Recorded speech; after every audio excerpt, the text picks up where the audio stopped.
এখানে ছেলেটি গাড়ির ট্যাঙ্কিকে ফাটিয়ে দেয় এবং সকল তেল ফেলে দেয়।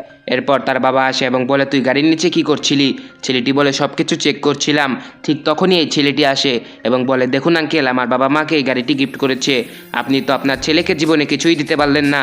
এরপর লোকটি বলে, আমি জীবনে যাই করি কাউকে ঠকিয়ে টাকা ইনকাম করব না। ঠিক তখনই তার ছেলে বলে, আজকে তো গাড়ির ট্যাঙ্কি ফাটিয়ে দিয়েছি, না হলেও 1 লাখ টাকা বিল আসবে। তখনই গাড়িটির মালিক আসে এবং বলে, ভাই আমার ফিল্টারটি লাগিয়ে দাও। এরপর তার বাবা চলে যায়। এরপর ছেলেটি বলে, আমি তো কুড়ালটিকে সেখানেই ফেলে রেখে এসেছি। এরপর দৌড়ে সে সেখানে চলে যায় এবং বলে, দাও আমি ফিল্টারটি লাগিয়ে দিচ্ছি। এরপর লোকটি বলে, বা আপনার ছেলে তো অনেক ভালো। এরপর সে লোকটি সেই কুড়ালটিকে লুকিয়ে ফেলে। ঠিক তখনই তার বাবা হঠাৎ করে অজ্ঞান হয়ে যায়। এরপর লোকটি বলে, তাড়াতাড়ি করে আমার গাড়িতে তোলো, তাকে নিয়ে হাসপাতালে যেতে হবে। এরপর ছেলেটি বলে, গাড়ি তো চলবে না, কারণ আমি এই গাড়িটিকে নষ্ট করে দিয়েছি। এরপর লোকটি বলে, এখন আর গাড়িতে তোলেও কোনো লাভ নেই, তোমার বাবা মারা গেছে। বন্ধুরা, এর জন্য আমাদের খারাপ কাজ করা উচিত নয়।